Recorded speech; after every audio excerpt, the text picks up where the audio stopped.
우리 한 절씩 교독합시다. 저부터 한 절, 여러분 마지막 절 함께 읽겠습니다. 하나님이 이르시되 천하의 물이 한 곳으로 모이고 묻이 드러나라 하시니 그대로 되니라.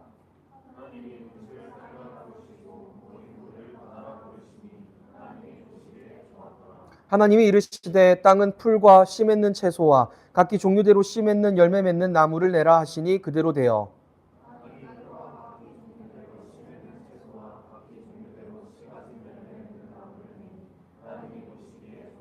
함께 읽겠습니다. 시작. 저녁이 되고 아침이 되니 이는 셋째 날이니라. 아멘. 물은 물러나고 땅이 드러나다인데요. 많은 사람들이 땅이 올라온 거에만 자꾸 집중을 해요. 그래서 여러분 오늘 우리의 포인트는 어디냐면 바로 물입니다. 물이 물러났다. 요게 사실상 셋째 날에서 강조하려는 거예요. 그래서 우리가 살펴볼 건데요. 자, 먼저 일반적인 이 의미가 뭔지 한번 생각해 봅시다. 자, 사실 요거를 이렇게 거꾸로 볼 수가 있어요. 셋째 날까지 하나님이 채우실 것들에 대한 기틀을 마련해 놓으세요. 땅을 다 다져 놓으세요.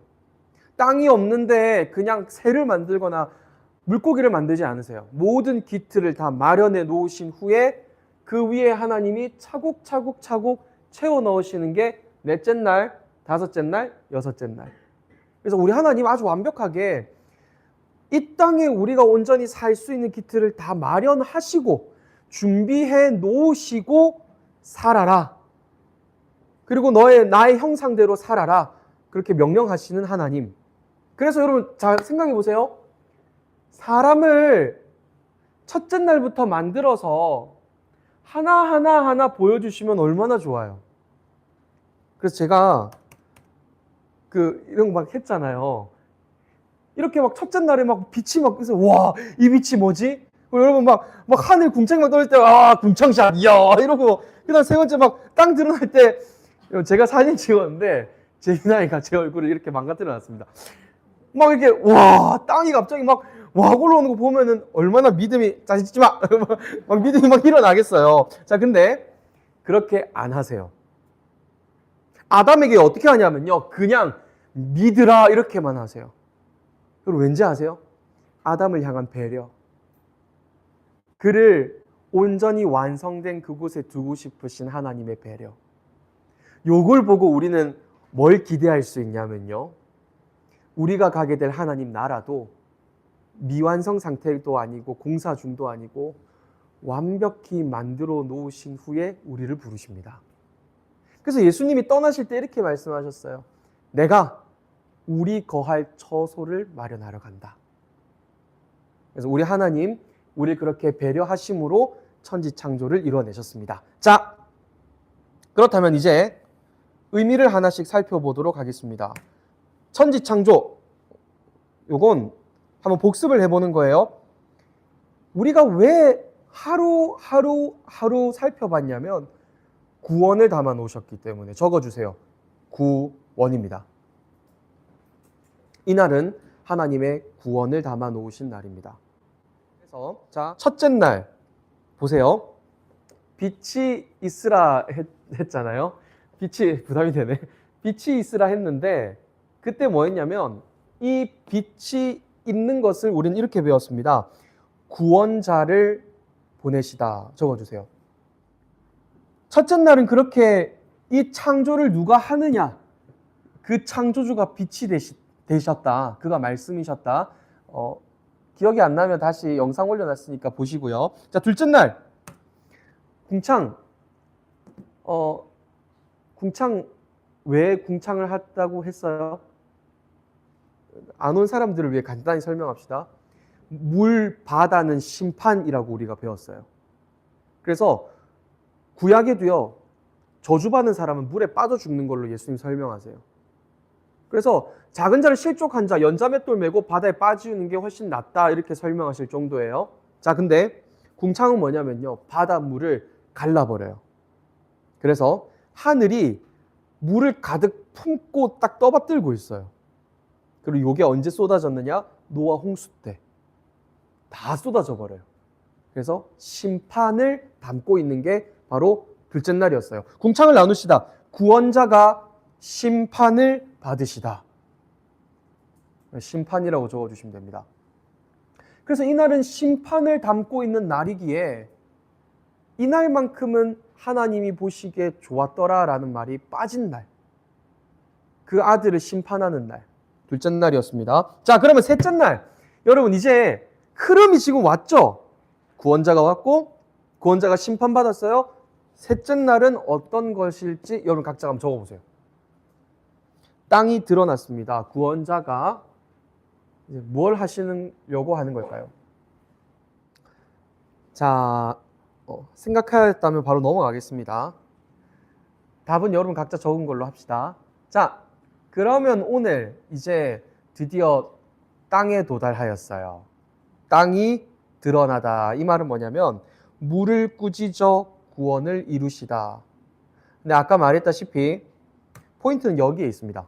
물을 꾸짖으시는 거예요. 물을 꾸짖는 것에 핵심이 있어요. 자, 그래서 자, 땅의 이미지가 어떤 느낌인가요? 1번을 보시면 각주 1번입니다. 모세가 지금 출애굽기 14장은 홍해 사건이에요. 근데 이때 땅의 역할이 뭐냐면요. 물이 갈라지고 마른 땅이 드러나며 이스라엘 백성들이 그 위를 걸어 살게 돼요. 맞죠? 살게 되는 것. 생명. 사는 것. 구원. 이런 이미지예요. 자, 여호수아 4장입니다. 너희는 너희 자손들에게 알게 하여 이르기를 이스라엘이 마른 땅을 밟고 이 요단을 건넜습니다. 약속받은 새하늘과 새 땅을 의미하는 그 가나안 땅에 들어가는데 마찬가지로 땅을 밟고 들어가게 하세요. 물이 갈라지고 그 마른 땅이 드러나는 것. 딱 셋째 날을 그대로 담고 있는 게 홍해 사건과 요단강이 갈라지는 사건이에요. 물이 갈라지고요. 물이 꾸짖어지고요. 물은 나뉘어지고 땅이 드러나고 그 땅 위에 백성들이 걸어가 살게 되더라. 이런 이미지 잘 기억해 주세요. 자, 그러면 아까 이날의 핵심은 자꾸 물을 꾸짖는 데 있다고 했어요. 요거부터 한번 살펴보도록 합시다. 각주 2번입니다. 시편 104편 5절에서 9절 눈으로 한번 봐주시기 바랍니다. 시작. 되셨죠? 7절입니다. 주께서 꾸짖으시니 물은 도망하며 주의 우레소리로 말미암아 빨리 가며. 자, 여러분 물이 뭘 잘못했다고 혼내실까요? 꾸짖는다라는 말은 혼냈다 이 말이잖아요. 뭘 나쁜 짓을 해야 혼을 내지. 근데 지금 물이 갖고 있는 그 이미지를 우리 지난주 배웠지 않습니까? 심판, 저주. 그 물을 지금 꾸짖어 버리시는 거예요. 자, 요걸 그대로 들고 두 번째로 넘어갑시다. 하나님이 무언가를 꾸짖으시고 땅을 드러나게 하신 요 원리가 고스란히 그 다음 각주 3번에 들어갑니다. 그 하나님이 내 원수들 꾸짖으신다로 적용을 시켜요. 볼게요. 각주 3번 보세요. 마찬가지로 시편 18편을 보시면 하나님이 셋째 날에 하신 일을 그가 소개하고 있어요. 맞죠? 18편 15절 보세요. 이럴 때에 여호와의 꾸지람과 콧김으로 말미암아 물밑이 드러나고 세상의 터가 나타났도다. 맞죠? 셋째 날의 원리를 셋째 날을 그대로 설명하는데 여기서도 똑같이 뭘 사용하냐면요. 여호와의 꾸지람이라고 합니다. 꾸짖으셨대요. 혼을 내셨대요. 물러가라 하니 세상의 터가 나타났도다. 여러분 근데 시편 18편이 지금 왜 이야기하고 있는지 아세요? 요거를 지금 가져와서 진짜 하고 싶은 이야기는 바로 17절이에요. 나를 강한 원수와 미워하는 자에게서 건지셨음이여 그들은 나보다 힘이 세기 때문이로다. 쉽게 얘기하면요. 물을 꾸짖어서 땅을 드러나게 하신 하나님이 그렇게 하셨듯 내 원수들을 꾸짖으셔서 나를 살리셨다. 예시를 든 거예요. 시편 기자가. 그럼 이미 시편 기자가 어떻게 해석을 했냐면요. 야, 셋째 날 봐봐라. 하나님이 물 혼냈잖아. 그래서 땅이 나오게 했지. 그것처럼 내 원수들을 혼내시고 날 구원하실 거야. 이렇게 지금 설명하고 있는 거예요. 제가 하나만 들면 사이비가 될 수 있으니까 뒤로 넘겨보세요. 나훔 1장 4절입니다. 같이 한번 읽어봅시다. 시작. 그는 바다를 꾸짖어 바산과 갈멜이 새하며 레바논의 꽃이 시는도다. 근데 여기 나훔이 어떻게 설명하냐면요. 그 하나님이 어떤 분이신지 아느냐? 바다를 꾸짖어 똑같이 꾸짖는다고 하죠. 그것을 말리시며 모든 강을 말리시나니 이것처럼 이스라엘의 원수인 니느웨를 완전 꾸짖어서 물러가게 하실 것이다. 나훔은 니느웨라고 아수르에게 예언을 한 선지자였거든요. 야, 너희 지금 되게 잘난 줄 알지? 근데 하나님이 바다를 꾸짖든 너희를 꾸짖으실 거야. 자, 그러면 나훔은요, 바다와 누구를 같은 선에 놓았냐면 멸망당할 니느웨, 아수르, 이스라엘의 원수들과 똑같은 선에 놓았어요. 나훔도 똑같이 해석한 거예요. 셋째 날이 언제 하냐?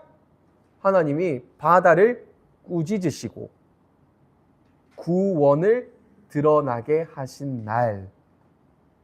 그래서 여러분, 이건 제가 뭐 억지로 끼워 맞추려고 한 게 아니라 성경이 계속해서 설명하고 있던 개념입니다.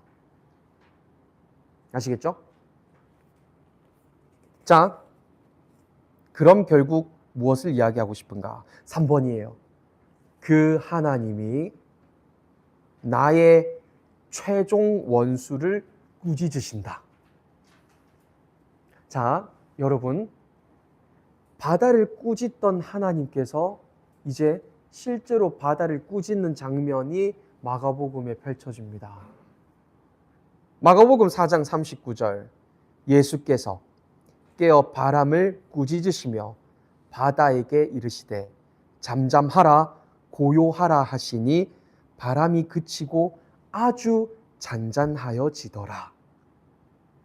예수님 뭐 하려고 지금 바다를 꾸짖은지 아세요? 폭풍을 꾸짖으시며 잠잠케 하신 이유. 우린 이렇게만 생각했어요. 와, 자연 만물을 다 하나님 말 잘 듣는, 야, 예수님은 하나님이시구나. 예수님 멋지네. 예수님 짱이네. 근데 여러분, 그렇다고 하기에는 이 바다를 잔잔케 하신 사건이 이건 외에도 계속 등장한단 말이에요. 심지어 어떤 일도 있었냐면 바다 위를 걸으시는 것 또한 보여주세요. 왜 자꾸 이 바다 위에서 그런 일을 하시는 것인가? 바로 셋째 날을 보여주기 위함입니다. 바다를 꾸짖으시고 그 바다를 완벽히 정복하시고 우리에게 최종 원수, 사망, 죽음, 마귀 다 무찔러 버리시는 그분. 그래서 요한계시록 갑니다. 요한계시록 4장 6절 보고 계시죠? 같이 한번 읽어볼게요. 시작. 보좌 앞에 수정과 같은 유리바다가 있고 보좌 가운데와 보좌 주위에 네 생물이 있는데 앞뒤에 눈들이 가득하더라. 자, 우리 지난주에 요한계시록에 이런 구절이 있었어요. 다시는 바다가 없겠고. 기억나십니까? 요한계시록 21장이었어요. 그런데 바다 있는데요? 근데 어떤 바다예요? 유리바다예요. 그냥 유리가 깔려 있어요. 그걸 바다라고 지금 표현하고 있는 거예요. 어떤 모습일까요? 바다는 잠잠할 수가 없어요. 근데 요한계시록에 보니까 뭐라고 하냐면 유리바다가 등장합니다. 뭘 얘기하고 싶냐면요. 내가 그 바다 다 정복했다 이 말씀하시는 거예요. 심지어 여러분, 요한계시록 15장 2절입니다. 또 내가 보니 불이 섞인 유리바다 같은 것이 있고 짐승과 그의 우상과 그의 이름의 수를 이기고 벗어난 자들, 구원받은 자들이 유리 바닷가에 서서 하나님의 거문고를 가지고 바닷가에 딱 섰대요. 구원받은 자들이. 거기서 막 노래하더라는 거예요. 왠지 아세요? 바다가 정복된 걸 보며 이 정복된 바다, 죽음과 저주와 사망이 정복된 것을 보며 마치 승리한 병사들이 자기의 전리품을 쌓아놓고 기뻐 외치듯 예수님께서 정복하신 그 바다를 보며 기뻐 찬양할 것이다. 이렇게 지금 이야기하고 있는 거예요. 그래서 여러분, 왜 셋째 날을 주신 줄 아십니까? 이유는 간단해요. 그리스도께서 우리의 원수를 꾸짖어 버리시고 구원을 가져다 주실 것이다. 이 이야기하고 싶은 거예요. 그리스도께서 그리 하실 것이다. 자, 그래서 밑에 요한복음 1장 한번 보십시오. 요한복음 1장입니다. 또 이튿날이라고 합니다. 이제 바로 셋째 날을 설명하려는 거예요. 근데 어떻게 하냐면요, 이렇게 얘기해요. 보라, 하나님의 어린 양이로다. 36절에서 요한이 얘기하니 37절, 두 제자가 이제 예수님을 따릅니다. 자, 38절입니다. 빨간 글씨예요. 어디 계시오니까. 자, 예수님은 이렇게 얘기했어요. 너희 무엇을 구하느냐? 이렇게 얘기하니까 제자들이 뭐라고 하냐면요, 어디 계십니까? 이렇게 얘기를 해요. 이거 쉽게 바꾸면 이거예요. 예수님 어디에 머무십니까? 당신과 함께 하고 싶습니다. 지금 제자들이 이렇게 요청을 한 거예요. 자, 그러자 예수님 39절입니다. 와서 보라. 너희가 직접 와서 봐라 하고는요, 어떤 일이 일어나냐? 그날 함께 거해버려요. 그날 함께 제자들이 예수님과 함께 거해요. 마치 땅이 드러나 그 위에 이제 집을 세우고 터를 세우고 장막을 치듯 그리스도와 함께 거하는 제자들이 이제 이 셋째 날에 나타나 버리는 거예요. 자, 근데 하물며 40절을 보시면 어떤 일이 일어나느냐? 이게 너무 기뻐가지고 자기 형제에게 찾아간 안드레라는 사람이 있었어요. 내가 그리스도 봤다. 그리스도 봤다 막 하니까요, 그 사람이 예수님께 나왔습니다. 근데 예수님 만나자마자 이름을 바꿔버리세요. 42절입니다. 내가 요한의 아들 시몬이니 장차 게바라리라. 게바. 번역하면 베드로라. 자, 근데 번역을 한 번 더 해줘야죠. 게바, 베드로, 요걸 우리는 뭐라고 부릅니까? 이걸 한국말로 바꾸면 반석이에요. 반석. 여러분, 베드로의 이름을 반석이라 바꿔버리셨어요. 땅이 이 땅 가운데 드러났다고요. 근데 요거는 조금 난해할 수 있어서 다음에 베드로전서 설명하면서 할 건데요. 5절을 보시면 너희도 산돌같이 신령한 집으로 세워지고 이렇게 얘기해요. 산돌, 반석입니다. 너희 돌이 되었다, 반석이 되었다. 요걸 지금 2장 9절에서 이렇게 얘기하는 거예요. 이제 너희는 그의 택하신 족속이고 왕 같은 제사장이 되었다. 그래서 단지 구원을 이렇게 받는 정도가 아니라 이제 다른 누군가에게 구원을 전달할 완전히 왕 같은 제사장, 온전히 그 위에 터와 집을 세운 자가 되었다. 이 이야기를 지금 하려는 거예요. 그래서 요한은 이렇게 설명합니다. 그리스도께서 오셔서 이제 이 땅 가운데 없던 온전한 땅을 세우시고 심지어 그의 제자를 그 땅으로 만들어 버리시는 분, 그게 바로 예수 그리스도시다. 자, 그럼 여러분, 오늘 제가 하고 싶은 말이 바로 이겁니다. 첫째 날은 이루어졌어요. 빛이 오셨어요. 예수님이 이 땅에 오셨어요. 자, 여러분, 그래서 우리가 2026년이라고 부르는 이유는 거슬러 올라가면 영년이 있잖아요. 맞죠? 1년. 사실은 정확하게 하면 BC 4년, 그리스도를 기점으로 우리는 한 해, 두 해, 세 해를 세게 된 시기에 지금 살고 있어요. 뭐가 확실하냐면요, 그리스도가 이 땅에 오셨다라는 사실은 확실합니다.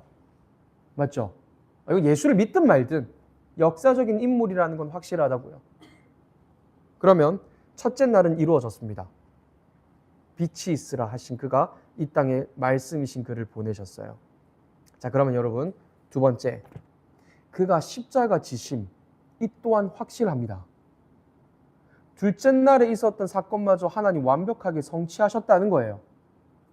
그가 십자가 지셨다라는 것은 믿든 안 믿든 모두가 인정하는 사실이에요. 그러면 여러분, 이제 세 번째 날, 그가 땅이 드러나고 구원받은 자가 있는 것, 사실상 오늘날 교회가 생겼잖아요. 우리 예수 믿게 되었잖아요. 그런데 전 여기에서 물음표 하나를 던지고 싶어요. 여러분 정말 구원의 확신이 드세요? 매일매일 확신 가운데 살게 되세요? 저는요, 사실 말씀을 계속 가르쳐야 하니까, 또 배워야 하다 보니까, 또 전해야 하다 보니까 어느덧 이게 합리적으로서 저는 인정이 되어버렸어요. 그래서 더 이상 내가 죽어서 천국 가냐에 대해서 의문을 던지는 게 오히려 더 비합리적이야. 전 그게 납득이 됐단 말이에요. 그럼에도 불구하고 확신에 찬 삶으로 사냐 마냐는 다르더라고요. 정말 그 확신에 찬 삶으로 하루하루 살고 있느냐? 안 그럴 때가 너무 많더라고요. 정말 자그마한 일에도 마음이 와르르 무너지는 걸 매일 경험한단 말이에요. 자, 그런데 그런 우리이기에 우린 또다시 이렇게 말씀 앞으로 나와야 합니다. 그래서 그리스도께서 첫째 날, 둘째 날, 셋째 날 천지 창조 때 그렇게 약속하신 걸 이미 성취하셨구나. 그리고 그걸 성취하셨다면 나 또한 구원받는 것이 확실하겠구나. 그래서 여러분 로마서 5장 8절입니다. 우리 같이 읽어보고 우리가 찬양합시다. 같이 한번 읽습니다. 시작. 우리가 아직 죄인 되었을 때에 그리스도께서 우리를 위하여 죽으심으로 하나님께서 우리에 대한 자기의 사랑을 확증하셨느니라. 의심이 되걸랑 조금 흔들리걸랑 요걸 꼭 기억해 주세요. 천지 창조의 계획을 온전히 이루어내신 예수 그리스도, 그리고 우리는 그렇기에 이 다음 스텝을 기대할 수 있습니다. 그가 내 나라를 마련해 놓으셨다. 완전히 정복된 그 유리바다를 눈앞에 두고 검은 곡 켜고 그냥 막 찬양하더라는 거예요. 요한계시록에 이거 지금 누군지 아세요? 요한계시록 아까 읽었던 15장에 나오는 이 사람들이 누군지 아세요? 요거 나중에 우리가 이렇게 하고 있을 거라고요. 요한이 환상으로 본 거잖아요. 우리가 훗날 그렇게 하고 있을 거라고요. 그래서 어쩌면 요한은 지금요 그렇게 하고 있는 우리를 보고 와서 적은 거예요. 거기 많은 자들이 있던데 바로 저와 여러분. 그래서 우리는 훗날 주께서 온전히 정복해 놓으신 그 바다 앞에서 기뻐 찬양할 날이 속히 올 것입니다. 그래서 여러분 말씀 배우자는 거예요. 자꾸 흔들리니까. 자꾸 우리의 구원의 확신이 자꾸만 망가뜨려지니까. 자, 우리 한번 쭉 리뷰하고요. 궁금한 게 있는 사람들은 꼭 남아서 물어봐 주시고 해주시면 좋겠습니다. 오늘 물은 물러나고 땅이 드러나다를 배웠습니다. 애초에 지으실 때부터 천지를 만드신 하나님, 창세기 1장 1절, 이미 땅은 만들어져 있었어요. 그런데 바다에 마치 옷 입듯 둘러싸여 있는 모습으로. 왜냐하면 이 바다를 꾸짖는 분을 보여줘야 하거든요. 이 바다에 온전히 둘러싸여서 죽는 이를 보여내야 했거든요. 그래서 물에 갇혀있는 땅 그대로 지으시고는 이제 셋째 날 물을 혼내고 땅을 싹 보여주시는 걸 보았습니다. 우린 이것을 이렇게 배웠습니다. 물을 꾸짖어 구원을 이루시는 하나님. 우리에게는 모든 저주와 심판과 사망을 꾸짖어 내시고 결국 우리에게 생명을 가져다 주시는 예수님. 그래서 요한복음 1장에서 그의 제자들을 불러내세요. 그리고 너는 이제 반석이다. 그렇게 이름까지 바꿔내버리십니다. 자, 우리 오늘 그 셋째 날을 함께 배웠습니다. 여러분, 우리 1월 한 달 동안 여러분 너무 수고했어요.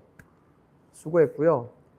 이 한 달 동안 하나님이 얼마나 치밀했는지 여러분들이 좀 느끼셨으면 좋았을 것 같아요. 그냥 부랴부랴 준비하지 않으셨어요. 다 알고 계신 하나님이 미리 준비하셨어요. 여러분, 그런 생각 해본 적 있어요? 내 자녀가 나 때문에 아프면 어떤 심정일지? 저는 그럴 때가 있어요.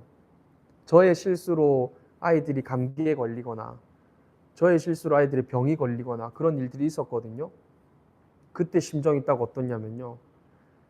진짜 약간 과장하자면 죽고 싶다. 너무 비참하다. 차라리 내가 아프면 되는데 나 때문에 내 자식이 피해를 당한다는 생각이면 너무 미안함이 몸둘 바를 모르겠어요.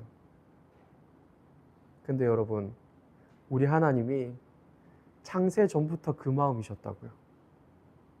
자기 아들을 죽일 그 물들을 이 땅 가운데 펼쳐내 보이실 때에 그럼에도 불구하고 그 모든 걸 만드신 후에 하나님은 보시기에 심히 좋았더라 하십니다. 왜냐하면 그 아들처럼 사랑하는 이들을 구원할 수 있는 길이 열렸거든요. 그게 바로 여러분들이십니다. 그 아들처럼 사랑하는 이들. 우리 아까 불렀던 찬양인데요. 그 아버지가 계시니 정말 내 영혼이 안전합니다. 우리 함께 고백하고 오늘 시간을 마치도록 합시다. 우리가 간혹 하나님께 그럴 때가 있는 것 같아요. 하나님 나 사랑해봤자 어느 정도 사랑하시겠어? 하나님 나 아껴봤자 얼마나 아끼시겠어? 그런데 당신의 아들을 심판하실 걸 담아놓으면서까지 보기 너무 좋다고 탄식하실 만큼, 감탄해 하실 만큼 그 하나님은 여러분을 사랑하시는 게 맞습니다. 그렇게 여러분을 향한 하나님의 계획은 완전하며 반드시 굳건하며 반드시 이루어집니다. 여러분을 향한 아버지의 선하심은 반드시 이루어집니다. 이거 하나는 확실하다고요. 그렇게 우리 현실을 보고 낭망하고 주저하였던 것, 오늘 이 시간만큼은 우리 회개합시다. 정말 죄송하다고 해버립시다.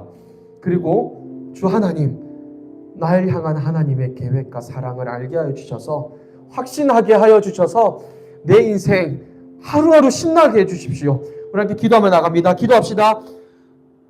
우리를 향하신 아버지의 계획하심을 잊어버리지 말게 하시고 그 한없는 생각, 우리를 향한 한없이 좋은 생각들을 기억하며 우리의 일상의 여러 문제들을 마주하게 하여 주십시오. 때로는 원망이 튀어나올 것 같고, 아니 너무 주님이 원망스럽고 나 도대체 왜 이렇게 하시나 이해되지 아니하는 삶의 상황이 찾아올 때마다 나보다 더 나를 사랑하시는 이가 나의 끝을 준비해 놓으셨음을 기억하며 매일매일 힘내게 해주십시오. 아버지, 그래서 여기 모인 이들의 모든 일상에 주께서 함께 하심을 알게 하시고 그렇게 주님과 늘 함께하는 이들의 일생 되게 하여 주시옵소서.